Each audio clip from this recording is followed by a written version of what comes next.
Hello and welcome friends, मैं हूं आकाश कोटनाला। आप देख रहे हैं yoga and Ayurveda science YouTube channel. दोस्तों, आज का जो लेक्चर है हर बार की तरह छोटा ही होने वाला है, लेकिन हर बार की तरह आप सभी के लिए काफ़ी यूज़फुल भी है। आज हम यहाँ पर सांख्य दर्शन के अंतर्गत त्रिविध दुख के बारे में यहाँ पर चर्चा करने वाले हैं। सांख्य दर्शन क्या है, सांख्य दर्शन का परिचय, सांख्य दर्शन के कौन कौन से सिद्धांत हैं, और कुछ सिद्धांतों के ऊपर हम पहले भी चर्चा कर चुके हैं। और इतना ही नहीं, दर्शन से संबंधित और भी जितने भी दर्शन हैं सभी से संबंधित आप सभी को चैनल पर लगभग 400 प्लस वीडियोस मिल चुकी हैं। आप चैनल पर आ सकते हैं, चाहे फिर दर्शन हो चाहे फिर योग से संबंधित जितने भी ग्रंथ हों सभी के लेक्चर देख सकते हैं और कुछ नया सीख सकते हैं। आज हम यहाँ पर सांख्य दर्शन को ही यहाँ पर लेकर के चलने वाले हैं, जिसके अंतर्गत हम त्रिविध दुख जो सिद्धांत है इसके ऊपर चर्चा करेंगे। मैंने आपको पहले भी कहा था कि सांख्य दर्शन के काफ़ी सारे सिद्धांत हैं, सभी को हमें पढ़ना पड़ेगा। 25 तत्वों के बारे में भी हमने चर्चा की थी, प्रकृति पुरुष के बारे में भी हमने चर्चा की थी। अगर जो आपने उन लेक्चर को नहीं देखा है तो आप चैनल पर जाकर के उनको देख सकते हैं। हमने उसमें अच्छे ढंग से वहाँ पर बताया भी है, अच्छे ढंग से आप सभी को यहाँ पर समझाया है। आज हम यहाँ पर त्रिविध दुख जो चैप्टर है इसके बारे में यहाँ पर चर्चा करने वाले हैं। आप देखेंगे भी सांख्य दर्शन के अनुसार संपूर्ण त्रिविध दुख तो बोलने में ही आ रहा है। त्रिविध दुख अर्थात क्या, 3 प्रकार के दुख। अब सर्वप्रथम अगर जो हम यहाँ पर ये देखते हैं कि दुख क्या है, हमने यहाँ पर पढ़ तो लिया है कि त्रिविध दुख अर्थात 3 प्रकार के दुख, लेकिन उससे पूर्व अगर जो हम दुख की परिभाषा जाने, दुख क्या है, तो वो हमें यहाँ पर पढ़ने को मिलता है। वह सांख्य दर्शन के अनुसार अगर जो हम देखते हैं तो वह है, सांख्य दर्शन में मोक्ष का अर्थ दुखों से मुक्ति है। कहने का तात्पर्य है जो दुख हैं या फिर अगर जो हमें मोक्ष की प्राप्ति करनी है, मुक्ति को प्राप्त करना है, तो उसमें क्या होना चाहिए। तो सांख्य ने कहा है, सांख्य के अर्थ में है कि हमें जो त्रिविध जो दुख हैं, जो तीनों जो दुख हैं, इनसे मुक्ति पानी होगी। जब इन दुखों से मुक्ति पालेंगे तो वही हमारा क्या है, मोक्ष है। त्रिविध दुख, दुख किसे कहते हैं? जो हमें पसंद ना आए, जो हमें दुख पहुंचाए वो दुख है। जो हमारे मनोनुकूल ना हो, होता है ना जो जैसे कि राग और द्वेष 2 चीज़ें होती हैं। जो हमें पसंद आता है, अगर जो हमें उसकी प्राप्ति होती है तो वह हमारा राग होता है, राग बढ़ते जाता है। और द्वेष, जो हमें वस्तु प्राप्त नहीं है, उसकी आकांक्षा बची हुई है, या फिर जिसकी आकांक्षा आप नहीं करते हैं वह आपको प्राप्त हो जाए, आपके मनोनुकूल जो वस्तु आपको प्राप्त ना हो बल्कि उसके विपरीत कोई वस्तु की अगर जो आपको प्राप्ति होती है तो वह क्या है, द्वेष उत्पन्न करता है। और द्वेष उत्पन्न होगा तो दुख उत्पन्न होंगे। आपको यहाँ पर यह भी समझना है। अब दुख आप यहाँ पर समझ चुके हैं, जैसे कि आपने बौद्ध दर्शन में भी पढ़ा है, मैंने आपको बताया भी था, और आगे हम बौद्ध दर्शन को और अच्छे ढंग से भी डिटेल में आप सभी को लेक्चर उसके देने वाले हैं। तो जैसे कि बौद्ध दर्शन में भी आपने जो दुख है वहाँ पर, जैसे कि महात्मा बुद्ध कहते भी हैं कि संपूर्ण संसार दुखमय ही है। उन्होंने संपूर्ण संसार को दुखमय ही बताया है, इसलिए वहाँ पर उन्होंने 4 आर्य सत्यों का निर्माण किया। 4 आर्य सत्यों की जब उनको प्राप्ति हुई तो उन्हीं के बारे में वहाँ पर उन्होंने चर्चा की है। तो वहाँ पर भी क्यों, वो दुख कैसे दूर किए जाएं, वहाँ पर उसके अनेकानेक वहाँ पर मार्ग बताए गए हैं। तो सांख्य की दृष्टि से अगर जो हम देखते हैं तो सांख्य की दृष्टि से क्या है, दुख क्या है, तो दुख अर्थात जो हमारे मनोनुकूल, हमारे शारीरिक के अनुकूल न जो हो वह क्या है, वह दुख है। अब सांख्य में एक और अर्थ में यहाँ पर दुख को यहाँ पर लिया जाता है कि सांख्य दर्शन में मोक्ष का अर्थ दुखों से मुक्ति है। अर्थात मोक्ष की प्राप्ति कब होगी, तो सांख्य कहता है कि जब साधक के जो दुख हैं वह दूर हो जाए, दुखों से मुक्ति जब साधक पा लेता है, तो इनके दृष्टि से कहना है कि वही क्या है, वही मुक्ति, वही साधक की मुक्ति कही जाती है। तो कहते भी है ना कि दुखों की आत्यंतिक निवृत्ति ही क्या है, मोक्ष है। तो ये आपको यहाँ पर समझ में आ गया। अब यहाँ पर दुख तो आप समझ चुके हैं कि दुख क्या है, लेकिन अगर जो हम सांख्य की दृष्टि से देखें कि दुख का कारण क्या है, तो ये भी आपको समझना होगा। दुख का कारण क्या है? तो दुख का कारण अज्ञान है। आपको याद रखना है, अगर जो हमें किसी भी दुख की प्राप्ति होती है तो उसमें कहीं ना कहीं हमारी अज्ञानता होती है। हम ऐसे व्यक्ति, ऐसे जीव से राग कर बैठते हैं जो कि हमें आने वाले समय में दुख प्रदान करता है। व्यवहार में बहुत ये एग्जाम्पल देखने को मिलते हैं। हमारा किसी के साथ में अटैचमेंट होता है, राग होता है, लेकिन वही राग, वही अटैचमेंट कुछ समय पश्चात हमें दुख देना प्रारंभ करता है। क्यों? ये सब क्यों हुआ? तो वहां पर हमारा कहीं ना कहीं हमारी अज्ञानता थी। हमारा अज्ञान, हमें ज्ञान नहीं था, इसी कारण वह राग जो हमें प्रेम लगता था वही हमें दुख की प्राप्ति कराता है। तो उसमें क्या है, उसका कारण क्या है? वह अज्ञान ही है। तो आपको ध्यान में रखना है, सांख्य की दृष्टि से दुख का कारण क्या है? अज्ञान है। तो आप यहां पर, आशा है आप यहां पर समझ भी चुके होंगे कि दुख क्या है, दुख का कारण क्या है। अब यहां पर जो महर्षि कपिल हैं, महर्षि कपिल ने अपने इस ग्रंथ में जो दुख हैं, दुख के प्रकार भी बताए हैं। जैसे कि मैंने आपको कहा कि अनेक ग्रंथों में हमें दुख के बारे में पढ़ने को मिलता है। आपने योग दर्शन में भी पढ़ा है, वहां पर भी मैंने आपको बताया था। योग दर्शन तो हमने पूरा आपको लेक्चर, लगभग 24-25 लेक्चर हम चैनल पर दे चुके हैं, पूरा योग दर्शन आपको दे चुके हैं। सांख्य दर्शन भी कंप्लीट होने वाला है। तो अनेक दर्शन और ग्रंथों के अनुसार हमें त्रिविध दुख पढ़ने को मिलते हैं। 3 प्रकार के ही दुख हैं। जैसे कि अगर जो आप शास्त्रोक्त दृष्टि से देखते हैं तो वहां पर कहा जाता है दैहिक, दैविक और भौतिक। वहां पर भी 3 ही दुख पढ़ने को मिलता है, जिसको कि हम कभी कभी ताप भी कहते हैं। त्रिविध ताप, अर्थात दैहिक, दैविक और भौतिक जो ये ताप हैं, वहां पर भी शास्त्रों में भी हमें 3 प्रकार के दुख पढ़ने को मिलते हैं। तो सांख्य ने भी उसी प्रकार से 3 प्रकार के दुख बताए हैं। तो जो सांख्य की दृष्टि से अगर जो हम दुख पढ़ते हैं, जो त्रिविध दुख हैं, अगर जो हम उसके अनुसार दुख के प्रकार पढ़ते हैं तो 3 प्रकार के दुख हमें पढ़ने को मिलते हैं। कौन कौन से हैं? आध्यात्मिक दुख है, आदि भौतिक दुख है और आदि दैविक दुख है। आपको यहाँ पर समझना है, मैं यहाँ पर बहुत अच्छे ढंग से समझाने का यहाँ पर प्रयास कर रहा हूँ। आप यहाँ पर ध्यानपूर्वक देखें, जिससे कि आपका जो कॉन्सेप्ट है एक ही बार में क्लियर हो जाए। और किसी कारणवश अगर जो नहीं होता है तो आप वीडियो को रिपीट करके देख सकते हैं। फिर भी नहीं होता है तो कमेंट बॉक्स आप सभी के लिए है, आप कमेंट कर सकते हैं। फिर भी नहीं होता है तो उसका भी रास्ता मैंने आप सभी के लिए निकाला है। आप चैनल से मेंबरशिप ले सकते हैं और अधिक किसी भी एग्जाम या फिर किसी भी जानकारी को और सटीक तरीके से कॉल करके या फिर व्हाट्सएप के द्वारा भी प्राप्त कर सकते हैं। खैर उसके लिए आपको मेंबरशिप लेनी होगी। आप अधिक जानकारी के लिए चैनल पर जाकर के ज्वाइन बटन पर क्लिक करके देख सकते हैं। तो यहाँ पर क्या है, जो दुख के जो प्रकार हैं वह महर्षि कपिल ने 3 प्रकार के बताए हैं। एक है आध्यात्मिक दुख, दूसरा है आदि भौतिक दुख और तीसरा है आदि दैविक दुख। तो ये यहाँ पर सांख्य के अनुसार यहाँ पर त्रिविध दुख हैं, जो कि मैंने आपको शास्त्रोक्त तरीके से भी बता दिया कि शास्त्रों में किस प्रकार से दुखों के बारे में कहा गया है। अब हम इन्हीं जो 3 प्रकार के जो दुख हैं, इन्हीं 3 प्रकार के दुखों को हम यहाँ पर और डीप यहाँ पर पढ़ने वाले हैं कि इनका तात्पर्य क्या है। सर्वप्रथम हम यहाँ पर आध्यात्मिक दुख देखते हैं। तो आध्यात्मिक दुख क्या है? आध्यात्मिक दुख को हम यहाँ पर जान लेते हैं। तो आध्यात्मिक दुख किसे कहते हैं? यह है शारीरिक एवं मानसिक दुख आध्यात्मिक दुख कहे जाते हैं। समझ में आया? शारीरिक एवं मानसिक दुख। वैसे ध्यान देंगे तो दुख तो 2 ही प्रकार से हो सकते हैं, या तो हमारे शरीर में या फिर हमारे मन में। लेकिन यहाँ पर इससे तात्पर्य नहीं है।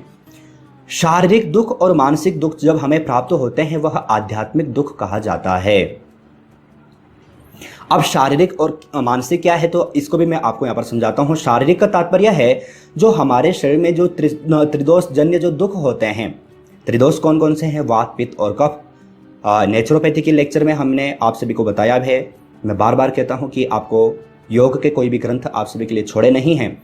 सबके लेक्चर आपको चैनल पर मिल जाते हैं। इसके बारे में हम पहले भी चर्चा कर चुके हैं। तो त्रिदोष जन्य अर्थात हमारे शरीर में जब वात, पित्त, कफ उनमें कोई अधिकता होती है या फिर कमी होती है तो उसके द्वारा हमारे शरीर में दुख उत्पन्न यानी कि रोग उत्पन्न होते हैं। तो जो त्रिदोष जन्य जो रोग जो शरीर को जो प्राप्त होते हैं वह शारीरिक दुख कहा जाता है। आपको समझ में आ गया? दूसरा यहाँ पर है मानसिक दुख। तो मानसिक दुख अर्थात मन के द्वारा जो मन में जो दुख जो उत्पन्न होते हैं, तो जैसे कि है काम है, क्रोध है, लोभ है, मोह है, मद मत्सर इत्यादि जितने भी ये सब चीजें हैं, ये सब किसके हैं? मानसिक दुख हैं। आपकी कोई कामना रह गई, आपको आप प्राप्त नहीं कर पाए, तो वह क्या है? मानसिक दुख पहुंचाएगा, पीड़ा पहुंचाएगा। क्रोध अगर जो आपको आया तो वो भी क्या है? मानसिक दुख है। लोभ है, कितने सारे मैंने आपको गिनाए, तो ये सब के सब मानसिक दुख के अंतर्गत आते हैं। आपको समझना है शारीरिक दुख अर्थात त्रिदोषजन्य जो वात पित्त कफ की अधिकता या फिर कमी से होते हैं, और मानसिक दुख जो कि मन के द्वारा अर्थात मन में होते हैं, जैसे कि काम क्रोध इत्यादि। तो ये जो दुख जो कहे जाता है, चाहे वो शारीरिक हो चाहे वो मानसिक हो, ऐसे दुख को क्या कहते हैं? आध्यात्मिक दुख कहते हैं। आशा है आप यहाँ पर समझ चुके होंगे। मैंने दोनों प्रकार के दुखों को भी यहाँ पर आपको अच्छे ढंग से यहाँ पर समझाने का यहाँ पर प्रयास किया है। तो प्रथम जो ये दुख है वह है आध्यात्मिक दुख। अब जो दूसरा जो दुख है वह कौन सा है? आदि भौतिक दुख। अब आदि भौतिक दुख किसे कहते हैं यहाँ पर हम देख लेते हैं। इससे पूर्व जैसे कि मैं आपको यहाँ पर बता भी दूं कि जो आध्यात्मिक दुख है इसको हम व्यक्तिगत दुख भी कहते हैं। ये व्यक्तिगत प्राप्त होते हैं, तो ये भी आपको यहाँ पर समझना है। तो जो आदि भौतिक दुख है, अगर जो हम इसको यहाँ पर समझते हैं तो वह है इस संसार में मनुष्य को बाह्य वस्तुओं के कारण भी अनेक दुख उठाना पड़ता है, यही आदि भौतिक दुख कहलाता है। तो जैसे कि मैंने आपको जो प्रथम जो आध्यात्मिक दुख था उसको वहां पर बताया कि उसको व्यक्तिगत दुख भी कहते हैं, लेकिन ये जो आदि भौतिक जो दुख है इसको वस्तुगत दुख भी कहते हैं। ये आपको यहाँ पर समझना है। अब ये आदि भौतिक दुख आखिर है क्या, इसको हम यहाँ पर समझते हैं। तो यहाँ पर क्या है? इस संसार में मनुष्य को बाह्य वस्तुओं के कारण, बाह्य वस्तु अर्थात किसी के द्वारा, किसी जीव के द्वारा, किसी प्राणी के द्वारा, किसी मनुष्य के द्वारा अगर जो आपको कोई भी दुख अगर जो प्राप्त होता है तो वह आदि भौतिक दुख कहा जाता है। आप रास्ते से चल रहे थे, आपके पैर में कांटा चुभ गया, तो वह कौन सा दुख कहलाएगा? वह आदि भौतिक दुख ही कहलाएगा। आप रास्ते से चल रहे थे, कोई हिंसक पशु था, उसने आपको हानि पहुंचाई, तो वो भी आदि भौतिक दुख ही कहा जाता है। या फिर जैसे कि सर्प इत्यादि का काटना, कोई भी जीव प्राणी द्वारा अगर जो हमें किसी भी दुख की अगर जो प्राप्ति होती है तो याद रखना वह आदि भौतिक दुख कहा जाता है। आपको यहाँ पर समझना है। मैं अच्छे ढंग से यहाँ पर समझाने का मैं बार बार कहता हूँ कि मैं प्रयास करता हूँ, आप यहाँ पर ध्यानपूर्वक देखें। तो किसी वस्तु का तात्पर्य क्या है? किसी भी वस्तु, जीव, प्राणी, मनुष्य अगर जो आप भी किसी को दुख पहुंचा रहे हैं तो उसके लिए वह दुख कौन सा होगा? आदि भौतिक दुख होगा। या फिर आपको कोई व्यक्ति अगर जो दुख पहुंचा रहा है तो आदि भौतिक दुख होगा। तो आपको समझ में आ गया कि बाह्य वस्तुओं के कारण जो दुख हमें उठाने पड़ते हैं वह आदि भौतिक दुख कहा जाता है। आशा है आप जो दूसरे प्रकार का जो दुख है इसको भी आप समझ चुके होंगे। अब तीसरा प्रकार का भी दुख मैंने आपको यहाँ पर बताया था। तीसरे प्रकार का है आदिदैविक दुख। अब आदिदैविक दुख क्या है इसको आपको यहाँ पर ध्यानपूर्वक यहाँ पर समझना है। तो यहाँ पर है दैविक शक्तियों के द्वारा प्राप्त हुआ दुख ही आदिदैविक दुख कहलाता है। दैविक शक्ति किसी देवी देवता के द्वारा या फिर भूत प्रेत के द्वारा अगर जो हमें किसी दुख की प्राप्ति होती है तो वह हमारे लिए आदिदैविक दुख कहलाता है। एग्जाम्पल बाढ़ है, भूकंप इत्यादि हैं, या फिर भूस्खलन इत्यादि है, या फिर कोई भी इस प्रकार के जो दुख हैं जिस पर आपका और मेरा काबू नहीं होता है। क्या बाढ़ पे आपका या मेरा कोई काबू है? हम उस पर काबू पा सकते हैं, ठीक है। अगर जो हम उसका निराकरण कुछ करें तो थोड़ी बहुत प्राप्त हो सकता है, लेकिन पूर्ण रूप से हम इसको हम टाल नहीं सकते। भूकंप को क्या आप या मैं टाल सकता हूँ? नहीं टाल सकते। या फिर अधिक वर्षा हो रही है, क्या उसको आप या मैं टाल सकते हैं? नहीं टाल सकते। वर्षा नहीं हो रही है तो उसको क्या आप या मैं टाल सकते हैं? नहीं टाल सकते। तो इस प्रकार के जो दुख होते हैं उसको आदिदैविक दुख कहा जाता है। इसको देवताओं से संबंधित जो दुख होते हैं वो यहाँ पर इसके अंतर्गत आते हैं। तो दैविक शक्तियाँ, जो देवीय शक्तियों के द्वारा या फिर देवताओं के द्वारा जो दुख मनुष्य को जो प्राप्त होते हैं, अब उसके अंतर्गत क्या क्या आते हैं? सुनामी है, या फिर भूस्खलन है, आजकल तो बहुत सुनने में आता है बादल का फटना। अब ये भी 2-4 साल से बार बार सुनने को मिल रहा है, पहले तो हमने कभी सुना नहीं। और जैसे कि बिजली का गिरना, वर्तमान समय में कितने सारे घटनाएं हमें ये सुनने को मिलती हैं। तो ये सब जो दुख हैं वह आदिदेविक दुख के अंतर्गत आते हैं, जिसमें कि न आपका न मेरा इसमें कोई भी सहभागिता नहीं होती है। तो आशा है आप यहाँ पर तीनों प्रकार के दुखों को यहाँ पर आप अच्छे ढंग से यहाँ पर समझ चुके होंगे। मैंने आपको शास्त्रीय दृष्टि से भी यहाँ पर एग्जाम्पल दिए हैं और व्यवहारिक दृष्टि से भी आपको यहाँ पर एग्जाम्पल दिए हैं, जिससे कि आपका जो कॉन्सेप्ट है अच्छे ढंग से क्लियर हो जाए, इससे संबंधित आपका कोई भी प्रश्न बाकी न रह जाए। अब जैसे कि आप सभी जानते हैं कि कुछ प्रश्नोत्तरी सीरीज आपको चैनल पर मिलती है, जो लेक्चर हम यहाँ पर आपको देते हैं उससे संबंधित कुछ प्रश्नोत्तरी सीरीज आपके लिए यहाँ पर तैयार की जाती है। तो उन प्रश्नों के आंसर आपको यहाँ पर देने हैं। सर्वप्रथम जो प्रश्न आप सभी के लिए है वह है, निम्नलिखित में से सांख्य दर्शन में दुखों के प्रकार हैं 1, 2, 3 या फिर इनमें से कोई नहीं। तो कितने प्रकार के दुख सांख्य दर्शन में बताए गए हैं मैंने आपको बताया है। आसान सा प्रश्न है, आपको इसका सही आंसर वीडियो के कमेंट बॉक्स में भेजना है। दूसरा प्रश्न आप सभी के लिए यहाँ पर है, निम्नलिखित में से आध्यात्मिक दुख का तात्पर्य है शारीरिक दुख, मानसिक दुख, उपर्युक्त दोनों या फिर इनमें से कोई नहीं। तो आध्यात्मिक दुख क्या है मैंने आपको अच्छे ढंग से समझाया है, एग्जाम्पल भी आप सभी को दिए हैं। तो आपको यहाँ पर इसका तात्पर्य क्या है, कौन सा दुख है, वो आपको यहाँ पर सही आंसर छांट करके वीडियो के कमेंट बॉक्स में भेजना है। तीसरा प्रश्न आप सभी के लिए है, निम्नलिखित में से तन्मात्राओं की संख्या है। ये मैंने आपको जब 25 तत्व पढ़ाए थे तो वहाँ पर मैंने आपको पूछा था, बताया था, आपको इसका सही आंसर यहाँ पर देना है। 3 हैं, 4 हैं या फिर 5 हैं या फिर इनमें से कोई नहीं। तो कितने प्रकार के हैं ये आपको यहाँ पर सही आंसर वीडियो के कमेंट बॉक्स में या फिर अगर जो आप लाइव क्लास देख रहे हैं तो आपको लाइव चैट में यहाँ पर देना है। साथ ही साथ जो छात्र चैनल पर पहली बार जुड़े हैं उन सभी को बता दें कि चैनल पर आप सभी को इसी प्रकार से एक नहीं बल्कि 2 बुक यहाँ पर मिल जाती हैं। दोनों बुक ई बुक फॉर्मेट में हैं, योग ग्रंथ हैं, जिसमें कि आपको 10 से 15 ग्रंथों से संबंधित प्रश्नोत्तरी सीरीज मिल जाती है। आप अधिक जानकारी के लिए इनको डाउनलोड या फिर परचेस करने के लिए वीडियो का कमेंट बॉक्स या फिर वीडियो का डिस्क्रिप्शन बॉक्स चेक कर सकते हैं। चौथा प्रश्न आप सभी के लिए यहाँ पर है, निम्नलिखित में से सांख्य दर्शन में किस सिद्धांत का वर्णन प्राप्त नहीं होता है।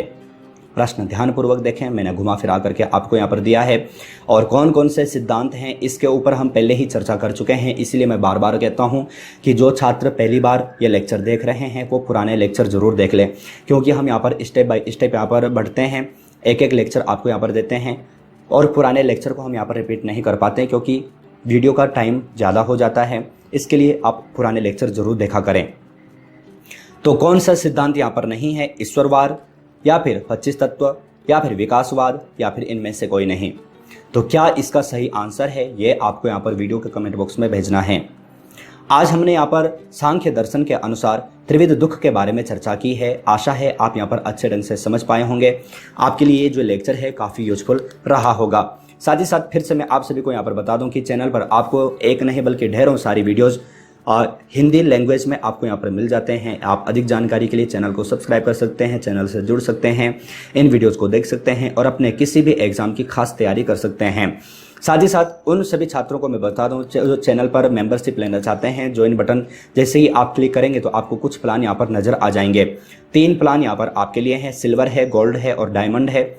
अगर जो आप चाहते हैं कि चैनल पर अपलोड होते ही अगर जो ये चाहते हैं कि चैनल पर वीडियो अपलोड ही ना हो, उससे पहले आप लेक्चर देख पाएँ, तो आप अपनी इच्छानुसार कोई भी प्लान यहाँ पर चूज कर सकते हैं। सामान्य से प्लान आप सभी के लिए यहाँ पर रखे हुए हैं। आप अधिक जानकारी के लिए जैसे ही ज्वाइन बटन क्लिक करेंगे तो आपको सारी जानकारी मिल जाएगी।